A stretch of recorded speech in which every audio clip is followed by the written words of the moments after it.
Bismillahirrahmanirrahim. Assalamualaikum warahmatullahi wabarakatuh. Waalaikumsalam warahmatullahi wabarakatuh. Alhamdulillahirabbil alamin wassalatu wassalamu ala asrofil anbiya'i wal mursalin wa ala alihi wa ashabihi wa man tabi'ahum bi ihsanin ila yaumiddin.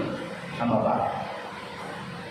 Muslimin muslimat jamaah yang dirahmati Allah Subhanahu wa taala, kembali kita bersyukur kepada Allah atas anugerah kesehatan dan waktu, sehingga pada kesempatan kali ini kita selain berjamaah di dalam menegakkan sholat wajib, kembali mendalami ilmu yang kita wajib untuk memilikinya, yaitu fikih ibadah kesehariannya, yang posisi saat ini kita masih berada di permasalahan toharoh atau bersuci, dan insya Allah pada kesempatan maghrib kali ini kita akan lebih spesifik, yaitu mempraktekkan sifat wudhu Nabi Shallallahu Alaihi Wasallam. Kami akan memberikan garis besar bahwa sebetulnya praktek wudhu yang ada di kita sampai hari ini itu nggak terlalu beda. Bedanya cuma satu aja yang paling kelihatan, yaitu masalah mubadir. Itu saja. Kalau mulai dari gerakan awal sampai nanti gerakan akhir, bahkan sampai ditutup dengan doa setelah wudhu, itu hampir perselisihannya itu tipis sekali. Tapi yang membedakan zaman Nabi dengan zaman kita adalah praktek istikhdamul ma atau penggunaan volume air. Ya. Jadi ini sebetulnya bukan alat yang persis digunakan oleh Nabi Shallallahu Alaihi Wasallam. Nabi itu diriwayatkan oleh Anas bin Malik, kemudian Abu Hurairah dan lainnya. Beliau kalau wudhu menggunakan mud, sampai sekarang dijual belikan sebetulnya di Madinah dan di Mekah. Mud yaitu takaran alat zaman Nabi Shallallahu Alaihi Wasallam. Nah, beliau itu kalau wudhu memakai satu mud. Ya, jadi ada takaran mud itu. Kalau beliau wudhu satu mud itu masih sisa, maka para ulama kemudian ngotak-ngatik bahwa Rasul menggunakan air untuk berwudu itu kurang lebih 2/3 mud. Ya, 2/3 mud. Nah, sekarang kalau beliau wudu dengan 2/3 mud, dan sekarang sudah jarang menggunakan mud, apalagi dunia internasional, pakainya ya liter, mililiter dan volume-volume lainnya, maka ulama kontemporer seperti halnya Syekh Ibnu Utsaimin rahimahullah memberikan pendekatan kurang lebih di 480 ml. Ya, jatuh-jatuhnya kalau mau dibulatkan 500 ml. Artinya berapa liter itu setengahnya kan? 500 ml berarti setengah liter. Itu wudhunya Rasul Shallallahu Alaihi Wasallam. Adapun mandinya, ya ini kita sudah bisa menggambarkan ini 480 atau 500 kurang dikit mililiter. Seginilah Rasulullah SAW wudhu. Ya, adapun mandinya beliau, riwayat Anas bin Malik dan lainnya, 4 mud. Jadi Rasul itu mandi 4 kayak gini, Mas. Bisa dibayangkan kan? Ya, 4 kayak gini Rasul selesai mandi. Sempurna mandi beliau. Ya, makanya unik memang, jangankan zaman sekarang, zaman dulu aja ketika dikabarkan seperti hanya Abdullah bin Umar, Abdullah bin Abbas mengajarkan kepada generasi tabi'in, mereka ada yang terkejut, mana mungkin Rasulullah mandi dengan 4 mud, Rasulullah wudhu dengan 1 mud. Maka para sahabat-sahabat yang mulia ini menjawab dengan jawaban yang sangat tegas, kami ini melihat orang yang rambutnya lebih banyak daripada kamu. Karena Rasulullah itu Kalau pas posisi rambut beliau lagi panjang itu sampai di bawah telinga. Ya, dan Rasulullah Shallallahu Alaihi Wasallam memiliki jenggot berbulu dan sebagainya. Nah, orang yang bertanya ini orang yang perawakannya lebih kurus daripada Nabi, lebih pendek daripada Nabi, dan rambutnya lebih dikit daripada Nabi. Maka dijawab oleh para sahabat, kita ini melihat dulu orang yang lebih takwa, orang yang lebih soleh, orang yang rambutnya lebih banyak, lebih panjang, lebih kental dari awakmu bisa. Masuk sekarang kamu bilang nggak bisa. Nah, sekarang kita jauh dari negeri Timur Tengah. Kita akan langsung praktekkan ya bahwa kita bisa berwudu hanya dengan satu mudnya Rasul Shallallahu Alaihi Wasallam. Ya, sekali lagi bisa. Cuma yaitu tadi pembiasaan yang kadang agak susah. Kenapa? Karena kita terbiasa dengan keran. Yang penting murup, muni, itir-itir selesai. Ya kan? Baru kalau kerannya nggak nyala, baru bingung. Padahal Rasulullah Shallallahu Alaihi Wasallam terbiasa menggunakan mud. Mud itu takaran. Ya kalau kita sekarang pakainya pakai gayung. Ya pakai gayung. Jadi kita tuangkan di sini. Kalau gayung nggak ada ukurannya. Ya segini itu berapa berarti? Seperempat setengahnya? Ya seperempat. Enggak sepertiga lah. Segini seperempat lah. Seperempat. Seperempat.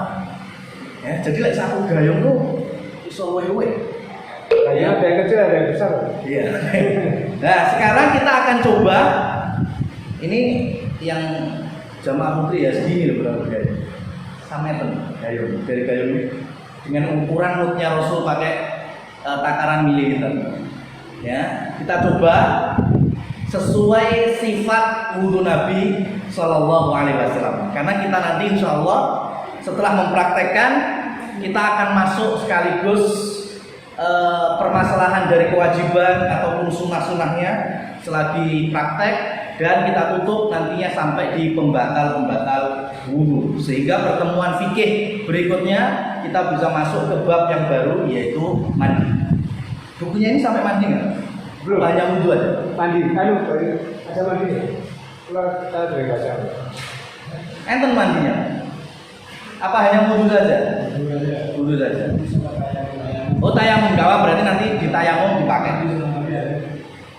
Ada? Nah, Mandi ada. Sampai saya pegang itu. Enggak sudah Pak. Nah, bismillah kita masuk catatan pertama itu. Diniatkan bahwa kita wudu untuk sholat. Ya, jangan hanya wudu untuk seger-seger awak. Karena beda pahalanya. Kalau wudu untuk sholat berarti yo seger kita dapat, pahala dapat. Tapi kalau hanya untuk seger-seger awak, ya cuma seger kok nggak dapat pahala di sisi Allah Subhanahu wa Ta'ala. Rukun dan wajibnya wudu itu ada di dalam surat Al-Maidah. Wa idza kuntum ila sholati faghsilu wujuhakum wa aydiyakum ilal marafiq dan seterusnya. Ya, itu dimulai bahwa ketika hendak melaksanakan sholat maka kalian harus membasuh atau mencuci wajah, tangan, mengusap kepala, kemudian kaki. Tetapi kita akan sesuai dengan hadis Utsman ataupun hadis sahabat yang lain, ya, Zaid terkait dengan tata cara Rasul Shallallahu Alaihi Wasallam. Yang pertama adalah membasuh telapak tangan. Kita sampaikan hukumnya apa? Hukumnya wajib dalam mazhabnya Syafi'i. Karena kita kan dari ini melu Syafi'iyah. Nah ini kalau Syafi'i wajib. Kapan wajibnya? Ketika kita bangun tidur. Karena kita tidak tahu tangan kita saat tidur kemana. Ya Rasulullah Shallallahu Alaihi Wasallam bersabda, fa innahu la tadri aina batat yadahu. Sesungguhnya orang-orang itu nggak tahu ketika tidur tangannya kemana. Ya bisa jadi tangannya di tempat-tempat aurat, ya di tempat-tempat kotor, tempat-tempat najis dan lain sebagainya. Ya kita nggak tahu pas tidur ternyata tangannya ngelap telek-telek. Ya, tidur turunnya mbak pitik ya. Mbak dorong. Nah, maka kita nggak tahu tangan kita ini dalam posisi apa. Makanya pertama kali wajib untuk mencuci telapak tangan. Jadi tangan ini memang tidak dimasukkan ke mud. Ini bayangkan mud ya. Ini lagi gambarkan ini pakai mud, bukan pakai keran. Ya, jadi mencuci sebanyak 3 kali terlebih dahulu telapak tangan.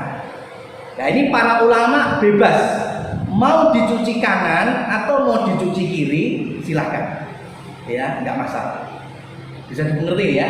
Jadi kita praktekkan, Bismillah, kita ambil, kita tuang memang ya, semacam ini.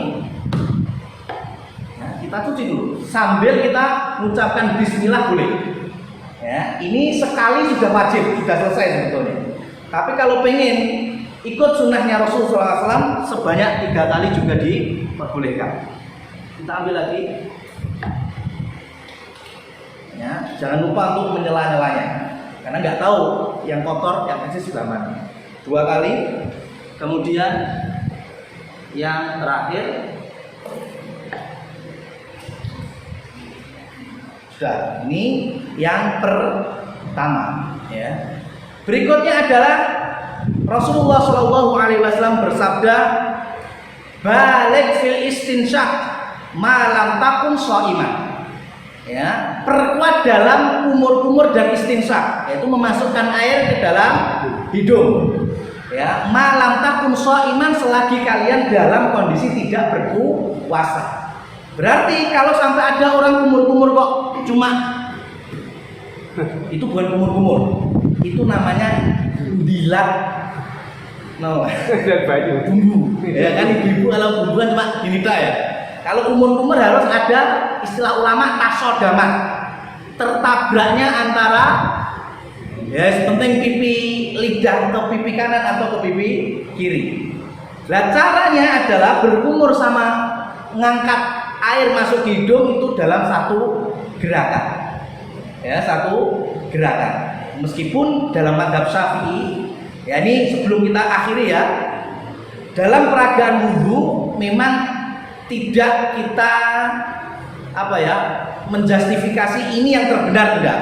Karena tetap ada silang pendapat. Tapi silang pendapat itu tipis. Contohnya Imam Syafi'i membolehkan kumur-kumur dulu 3 kali, baru kemudian masukkan air ke hidung, ya keluarkan 3 kali. Jadi total nyedot buat jadi 6 kali kan.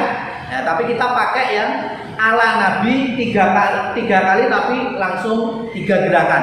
Berkumur, kemudian istinsyaq dan istinsyaq.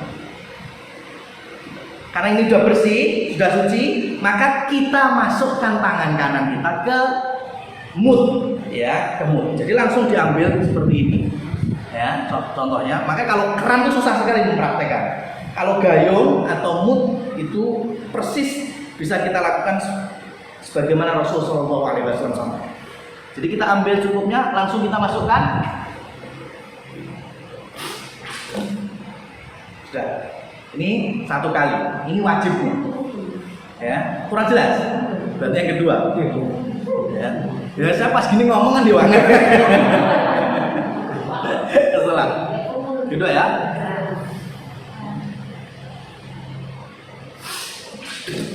Dua. Ya.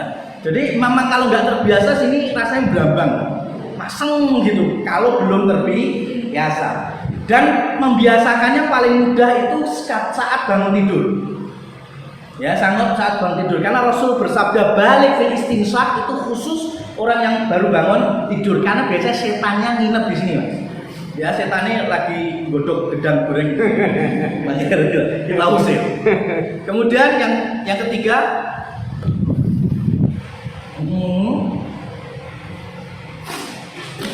nah ini kalau ada kotoran namanya ingus dan sebagainya, insya Allah keluar. Ini gurah ala Nabi, ya, gurah lokal. Sudah selesai 3 kali. Sekali wajibnya, 3 kali sunnahnya. Baru kemudian kita masuk ke membasuh atau mencuci muka.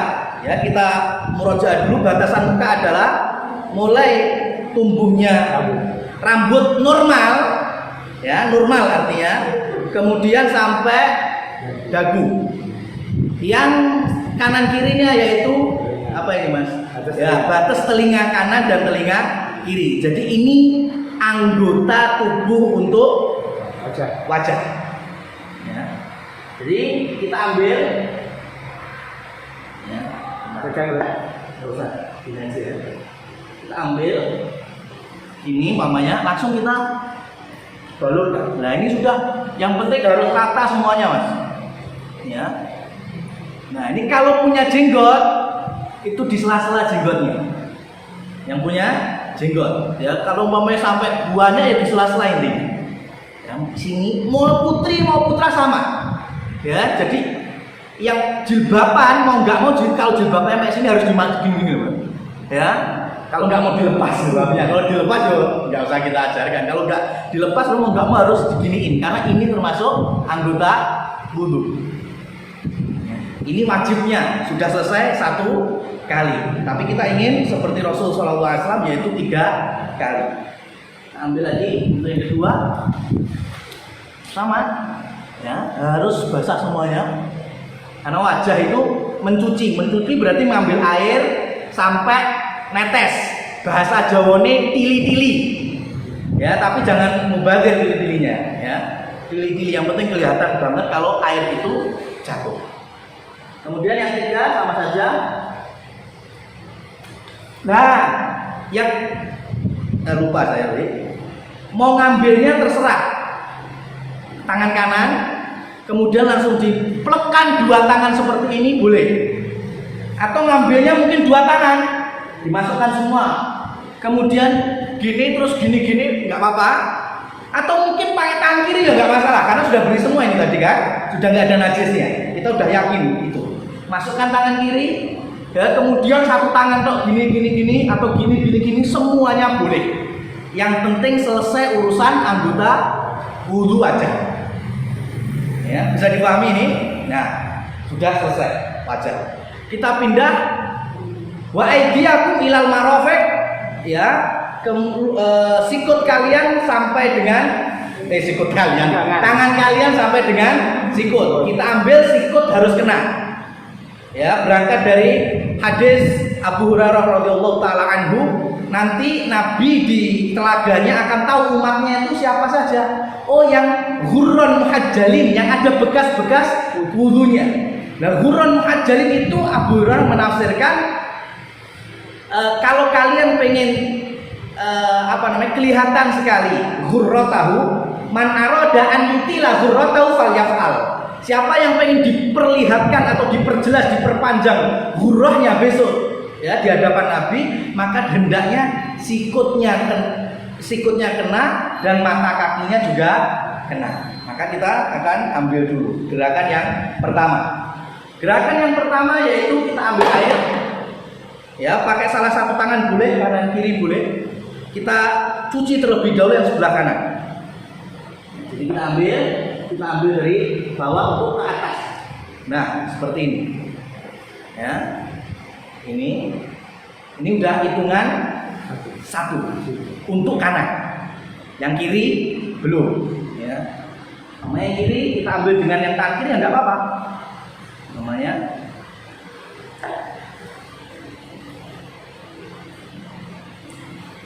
nah, ini sekali untuk kiri.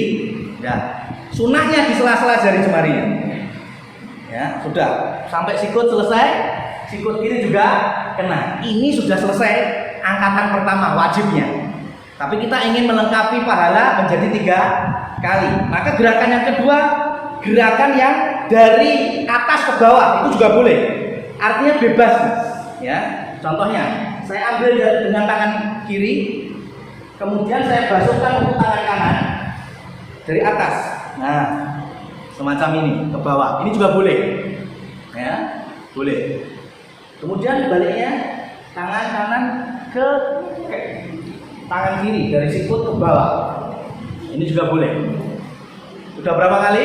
2 kali. Lihat Mas, saya tili-tili enggak? Sampai jauh ini tili-tili enggak? Tili-tili loh. Nah, kemudian yang terakhir bebas. Tadi mau gerakan dari bawah ke atas boleh. Ya, kalau ternyata masih ada di sini nggak usah ngambil lagi, ya nggak apa-apa. Cuma kan kita gunakan kalau biar sampai netes ya kita ambil lagi. Sudah. Ini yang namanya membasuh tangan 3 kali, kanan 3 kali, kiri 3 kali. Bisa dari sini ke sikut atau bisa dari sikut ke sini. Bebas, dua-duanya boleh. Sudah. Kemudian ada orang yang biasa habis tangan ini masih basah. Ya, masih mampu sekali untuk mengusap kepala, rambut. Ya, sama mulai dari ujung rambut tumbuh normal sampai kofa. Kofa itu tengkuk sini. Jadi kalau rambutnya segini, rambutnya sepunggung untuk muslimah atau lebih panjang lagi, tetap sampai di kofa, yaitu tengkuk. Jadi umpama dari tangan tadi masih ada sisa air, nggak perlu ngambil lagi. Boleh langsung seperti ini, kemudian ke belakang tengkuk, ya, kemudian balik lagi puter. Nah, itu sudah, karena cukup sekali. Nah, masih ada sisa telinga. Maka telinga itu aktor utamanya dari apa nih Mas?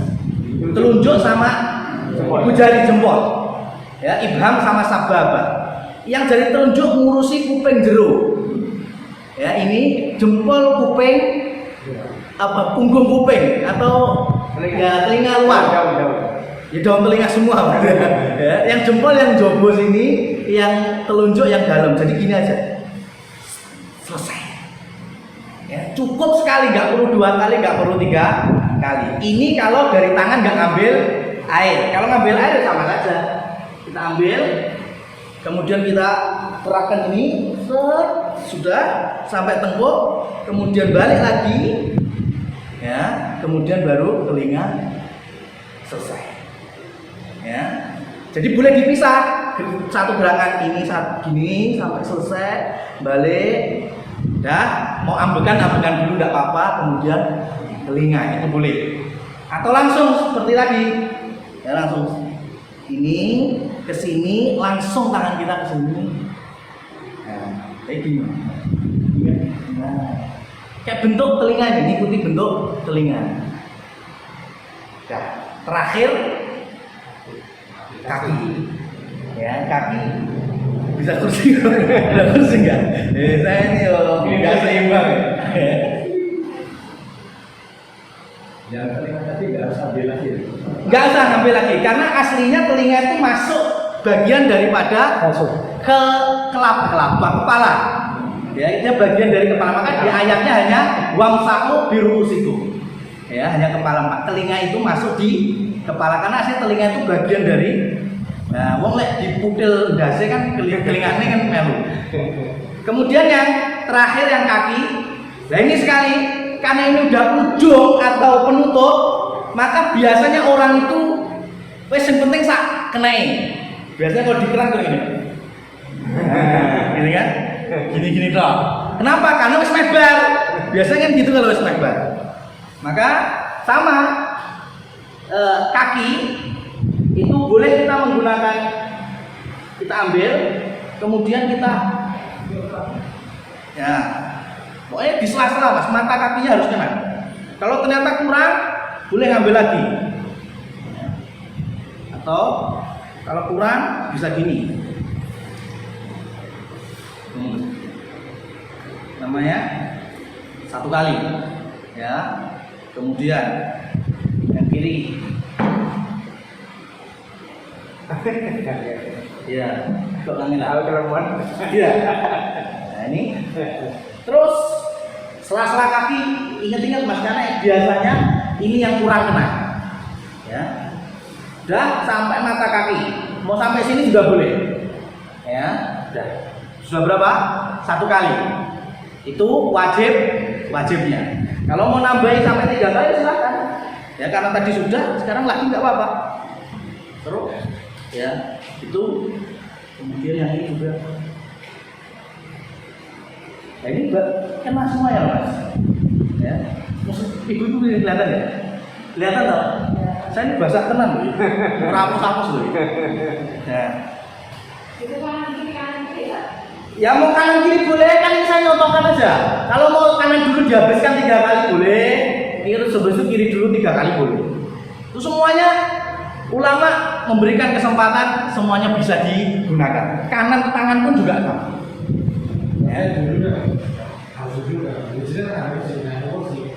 Ya kalau bisa, kalau namanya keran mas ya, keran kan bisa gini, bisa.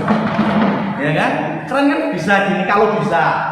Kalau enggak ya duduk ya nggak apa-apa. Bebas yang penting wudhunya selesai gitu. Sudah bisa kelihatan wudhu tadi, ya itulah sifat wudhu Nabi sampai sunah-sunahnya sudah kita kerjakan. Artinya bukan hanya wajib sekali, bahkan sampai 3 kali gerakan semuanya sudah kita lakukan. Bayangkan sekarang masih ada di sana. Ya, bayangkan. Ya kan? Jadi ukuran yang tadi 480 mili, ya, kemudian kita taruh di gayung, kita masih bilang kita masih bisa, karena ini kita ukuran Asia, bukan ukuran Nabi.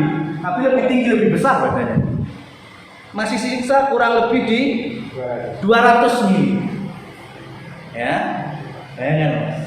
Jadi sangat bisa, ya, sangat bisa. Maka ini akan berfungsi jika jamaah, semoga Allah mudahkan bisa ke tanah suci, baik itu Mekah maupun Madinah, ya, Allahumma amin, baik itu umrah maupun haji. Maka biasanya, ya, kalau sudah masuk masjid kemudian batal, arep balik tempat wudhu kadon, ya, maka di pinggir-pinggir itu biasanya ada tempat minum zam-zam, ya. Maka bisa kita ke pinggir tempat air zam-zam untuk minum aslinya. Kan ada gelas-gelas yang kayak gelas-gelas kopi loh mas, sekali pakai itu loh biasanya ya. Ya itu kita gunakan untuk wudhu. Ya wudhu, kemudian kotoran atau bekas air wudhunya kita taruh di tempat kotoran gelas. Wudhunya kayak tadi nih mas. Ya wudhunya kayak tadi, nggak bakal ada yang larang. Ya kenapa? Karena nggak terlalu menghabiskan banyak air. Jangan dipakai wudhunya di Indonesia, ya diusir, ya kan? Karena cukup pakai air zam-zam gelas-gelas kecil itu cukup. Kalau nggak mau ya bawa air mineral sendiri, namanya aqua atau yang sejenisnya bisa.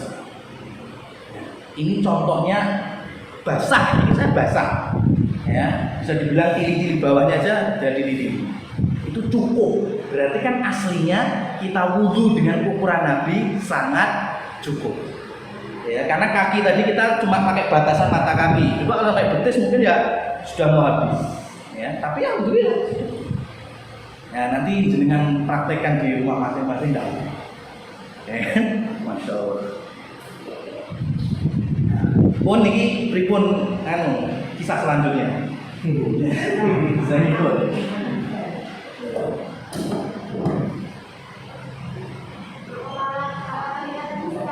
Sekali aja, ya kenapa? Karena kalau nanti lebih dari 1 kali jatuhnya makruh. Sama semuanya, yang 3 kali kok kita lebihkan jadi 4 kali, 5 kali, wudhunya tetap sah, tapi makruh. Berarti pahalanya maniman, harusnya dapat pahala sempurna, tapi malah terkurangi karena kita mubadir air. Harusnya 3 maksimal, kok muncul daripada 3. Ini nggak ada ya.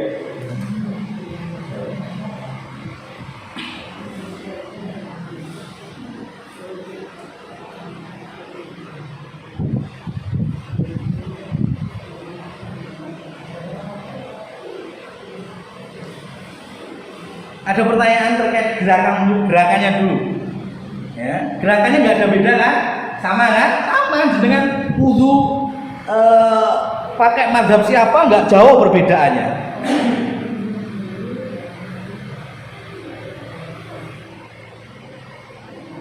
Yang berbeda itu yang hitungan 1, 2, 3 yang kanan 1, kemudian kiri 2, kanan lagi 3 itu baru Imam Syafi'i juga nggak kayak gitu. Ya, mau 1, 2, 3, kemudian 1, 2, 3 boleh. 1 dulu, 2 dulu, 3 dulu. Ya. Sakit dipahami ya, insyaallah ya. Nah, berikutnya dalam perkara wudhu ini satu rangkaian, yaitu ada fasilitas kehidupan kita namanya khuf. Ya.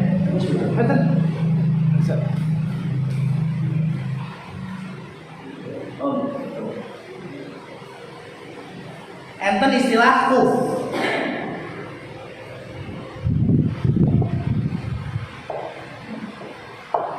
Khuf ini mau dibilang sendal silakan, mau dibilang sepatu silakan. Ya, karena di bahasa kita kan yo nggak tahu ini masuk sendal atau masuk sepatu. Karakternya khuf adalah nutup mata kaki. Nutup mata kaki. Kemudian biasa dipakai musafir zaman dulu, ya, atau militer sampai zaman sekarang, ya, militer sampai zaman sekarang. Kemudian terdapat tali temali.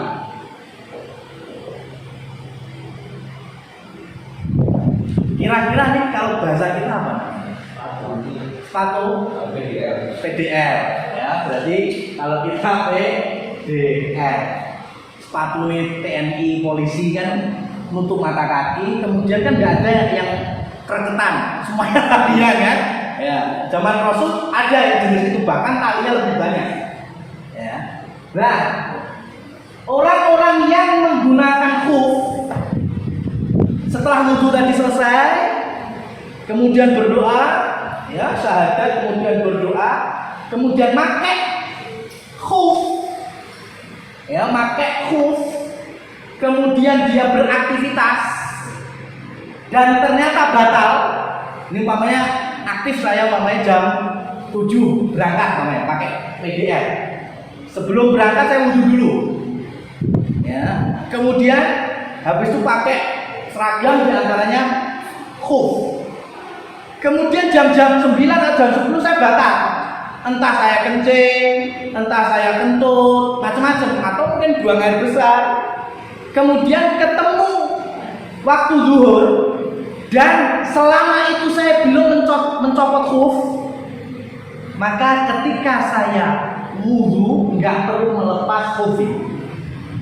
Ya, sekali lagi nggak perlu melepas khuf. Bagaimana berarti? Ya wudhu mulai dari tadi kumur-kumur, ya, kemudian sampai apa? Kepala, ya, kemudian telinga, ketemu khuf atau kaki. Mama ini anggap khufnya ya, itu tinggal saya usap bagian atasnya. Seret sekali kanan, seret sekali kiri, selesai. Itu namanya mengusap khuf, kemudian masuk tempat sholat. Itu fikihnya. Ya, cuma kalau di Indonesia jenengan praktek nih, mungkin jenengan dikira penista agama naik masjid sepatu loh. Itu masalahnya. Ya, kalau kita ke Masjidil Haram di Mekah atau di Masjid Nabawi Madinah, itu pas piketnya tentara-tentaranya, itu pas aku sholat dia langsung masuk barisan sholat dalam kondisi sepatunan. Ya, masih sepatu. Ya karena itu dalam syariatnya nggak apa-apa. Kalau dulu kan padang pasir, saat ini jubin gitu tuh aja bedanya. Syariatnya nggak berubah. Ya, jadi kalau sepakat umpamanya di asrama militer atau bagaimana, nggak apa-apa seperti itu. Durasi ini untuk orang mukim, ya, itu 1 kali 24 jam. Orang mukim yang kayak saya ini kerja tadi kan jam 7 sampai jam 5 sore umpamanya. Lah, nggak saya lepas belas itu sepatu. Yang penting saya batal wudhu, tinggal ngusap. Ya, atasnya khuf. Ketemu duhur sholat, pakai itu. Nanti asal batal lagi, yang penting jangan dilepas. Ya, kalau udah dilepas sudah beda lagi urusannya. Kembali lagi ya seperti semula. Ya, semula. Nah, kalau belum dilepas berarti wudhunya kayak tadi. Sudah wudhu sampai telinga selesai, kakinya masih pakai khuf, usap kanan, usap kiri, selesai. Atasnya saja. Ya. Kemudian ketemu maghrib mau pulang, masih sholat di kantor umpamanya kayak gitu lagi nggak apa-apa, sampai pulang rumah. Itu saya mukim karena aktivitasnya saya nggak bepergian atau safar ke suatu daerah. Batasnya 1 kali 24 jam. Kalau musafir, orang yang bepergian itu 3 kali 24 jam. Artinya 3 hari.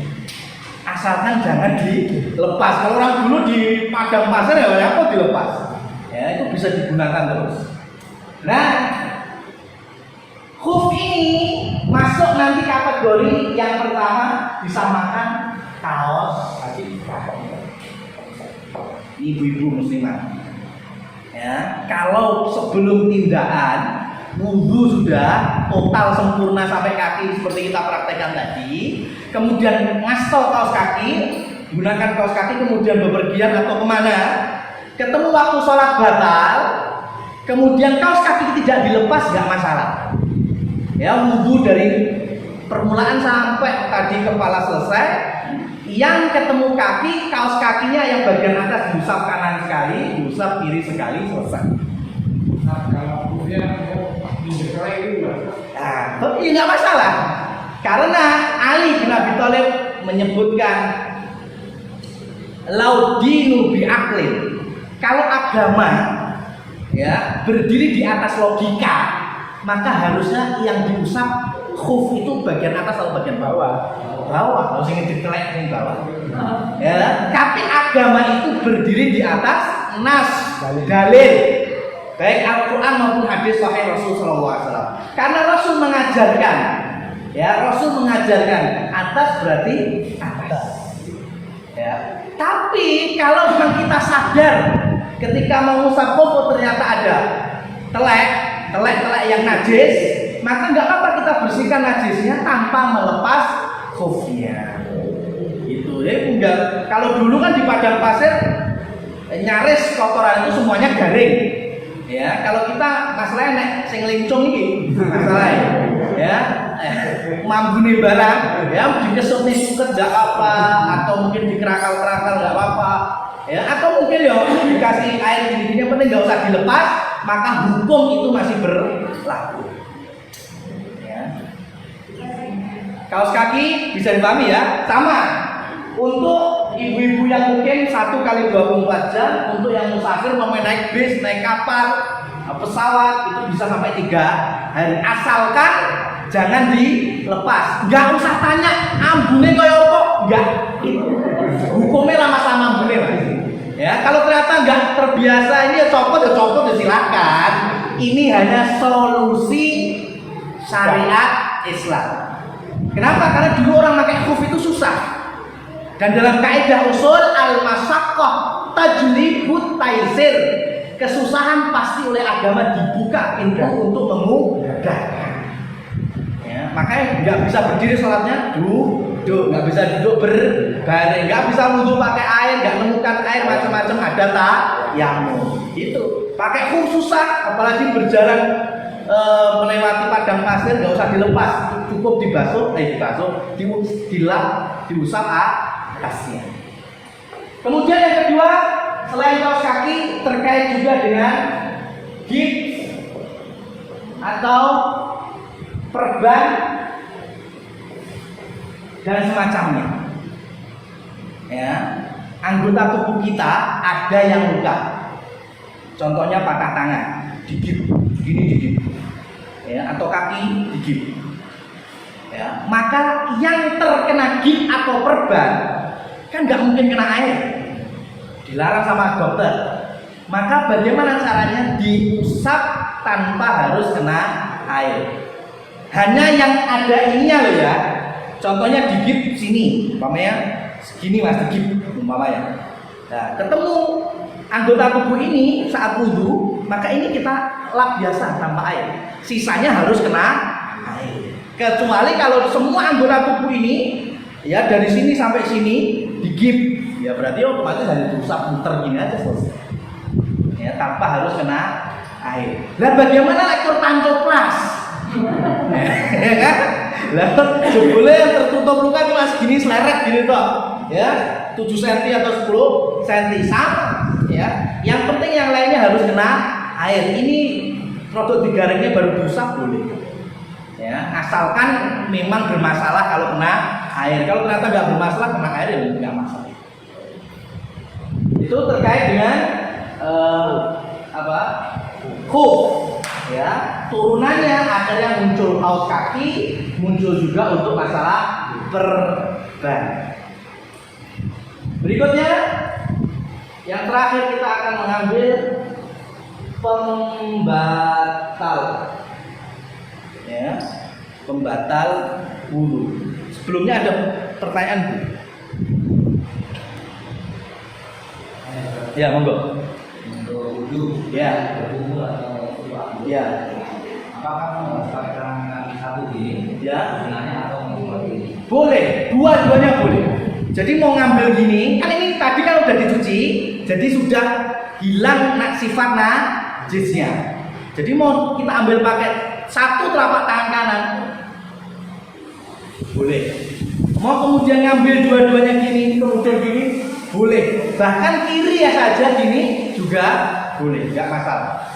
Ya, karena inti dari gerakan untuk wudhu itu bukan pengambilannya, tetapi pembasuhannya. Jadi mau ngambil pakai kanan, kiri, dua-duanya nggak masalah.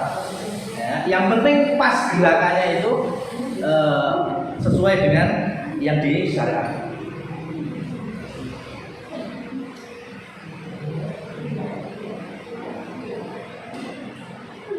Ada pertanyaan terkait dengan wudhu dulu gerakannya, atau yang meliputi tentang wudhu? Yang kaos kaki tadi. Iya, kaos kaki. Kalau ada gerakan kaki. Iya, Misalkan jarak wudhu dengan tempat. Maksudnya agak jauh. Biasanya kalau di stasiun itu kan, itu kan kita wudhu itu dipakai untuk sepatunya. Bahkan kalau kita tetap wudhunya sepatu sama kaos kaki. Iya, betul. Kalau setelah kita ke masjid, kalau sepatunya dilepas, kaos kaki nggak apa. Jadi yang bisa tetap sepatunya apa? Oh, kalau mau sholatnya nanti ngelepas sepatu, berarti yang diusap kaos kakinya, jangan sepatunya. Intinya sepatu ini jangan dilepas kalau mau ngusapnya sepatu. Kalau pemakai kaos kaki, sholatnya mau pakai kaos kaki, maka ketika waktu sholat sepatunya nggak masuk masjid atau nggak masuk tempat sholat, ya harus dicopot. Yang diusap hanya sepatunya, kaos kakinya. Ya, kaos kakinya. Dan kaos kaki di sini tetap sesuai syaratnya ya, nutup mata kaki. Karena ada sekarang kaos kaki yang poloknya kelihatan. Ya, kalau masalah jari, jempol bebas. Yang penting tingginya harus menutupi mata kaki. Ya, kalau bisa kayak sepatu atlet bola malah apa-apa, sampai jempol.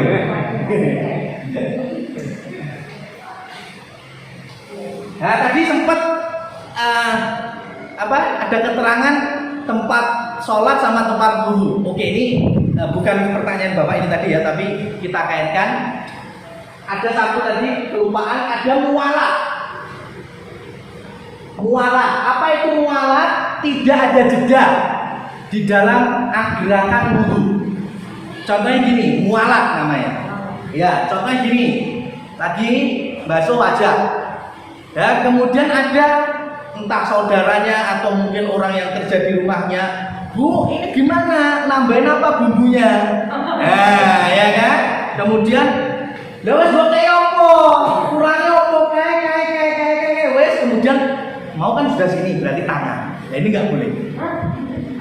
Ya, udah putus temponya dan durasinya, harus ulang dari awal. Ataupun yang lainnya, lagi tangan, ya, kemudian kompor kusik murung, langsung jedegak, mata ini cetek, kemudian balik lagi ke tempat wudhu, meneruskan dari tangan kemudian kepala. Ini sudah putus, namanya nggak mualah. Ya, jadi yang terakhir dari poin wudhu itu tartib itu harus urut, Mas. Nggak boleh dari kaki dulu, kemudian tangan, kemudian baca, nggak boleh. Ya, batal salatnya, nggak sah. Tapi harus tertib mulai dari umur sampai kaki sebagaimana kita praktekkan. Kemudian mualah itu tanpa jeda. Ya. Kalaupun jeda, boleh obrolan atau ucapan, yang penting gerakan tetap jalan. Contohnya tadi ya, contohnya basuh muka. Ya, kemudian ada orang tanya, "Mama Bu, garamnya atau bumbunya kurang ini gimana?" Sambil wudu tetep. Yo tambahno sih. Ya lagane ning kono, uyahe barang tak mangkok ya ora apa-apa. Gitu. Tapi sambil wudu, ini tetap sah, tetap berjalan. Ya, yang penting nggak terputus. Ya, nggak terputus. Kecuali situasi darurat. Situasi darurat. Contohnya saya wudu di keran ini. Ya, kemudian sanune mati, kerannya sentek. Ya, padahal sudah sampai kepala, tinggal kaki saja. Dan ternyata di toilet itu masih ada ember milah tadi, ada airnya. Ya kan, mas saya jalan dari tempat wudu ke toilet tur karek nyuci kaki, anggota kaki. Ini kan sudah ada tempo kan, ada durasi jeda. Karena memang betul rusak atau ada uzur di sana, maka nggak apa-apa. Ini dibolehkan. Apalagi yang lebih dekat jaraknya, contohnya saya lagi wudu di keran ini, kemudian ujung-ujung mati. Ya, keran yang sini urip, tinggal pindah tok kan, berarti ya ini nggak apa-apa. Ya, ini masih tidak masuk durasi jarak jeda. Tapi kalau yang gambaran-gambaran yang telah kami sampaikan itu harus diulang wudunya. Kemudian juga terkadang memang dari kaum muslimin ada yang VVIP. Ya, kalau kita insya Allah masih normal semuanya. Ya, jadi artinya habis wudhu insya Allah seeling wis wudhu, atau habis wajah, muka, tangan eling. Ada mang saudara kita yang sudah VVIP. Kita ini kelas ekonomi, Mas. VVIP berarti ya karena sepuhnya, jadi habis wudhu kemudian nyapo terus aku mau wudhu borong ya. Nah, ya itu namanya orang VVIP, kelasnya memang eksekutif ini. Ya, maka orang-orang seperti ini yakinkan bahwa dia memang sudah wudhu. Ya, karena tadi dia ragunya kan aku mau wis wudhu apa urung. Ya, berarti dibangun di atas keyakinan sudah wudhu. Ya, atau kalau pas di tengah wudhu menyuci muka, kemudian mau tangan, mau wajah wis porong ya. Yang namanya kelas VIP, ya, mau wajah apa tangan ya? Wajah apa tangan? Dia ragu. Ya, lek ragu tangan, wajah kan berarti sudah, maka harus dibangun di keyakinan wajahnya sudah, berarti sekarang tangan. Ini masalah wudu. Sholat juga sama. Nanti saya ini udah rakaat kedua apa ketiga ya? Berarti yang ragunya di mana? Ketiga. Dia yakin duanya sudah, berarti harus dibangun di keyakinan dia sudah selesai rakaat kedua. Jadi sekarang lanjut di rakaat ketiga, seperti itu. Ya. Kemudian ketika di tengah-tengah, kalau ini nggak mesti VIP, kadang kita semua juga pernah ngalami. Sholat, kemudian pertengahan, ya Allah batal, ya kan? Batal, kayak gini nih kan?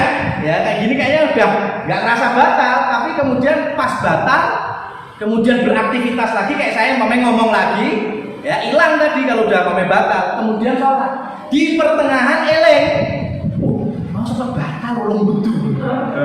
Bagaimana?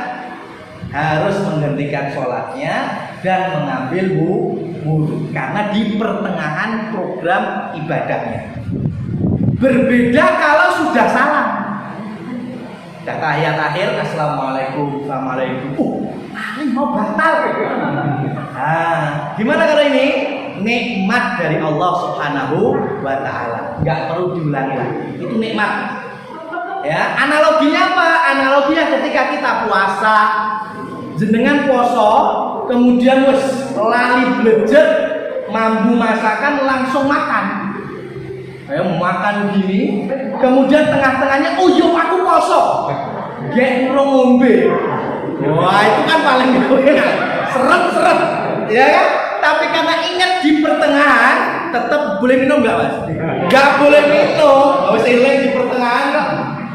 Berbeda kasusnya ketika ketika ini bener loh, jangan dibikin rotok lali enggak ya, harus bener-bener lupa mangan wis sak pol-pole, kemudian minum sak seger-segere, selesai minum baru ingat, oh yo aku mau kan poso ya, ini nikmat mas, silahkan lanjutkan puasa dengan baru saja makan minum wis enak tenan itu ya kan, yang tadi di pertengahan elek wah rapi enak banget itu ya, karena saya seret gak boleh ngambil air ya.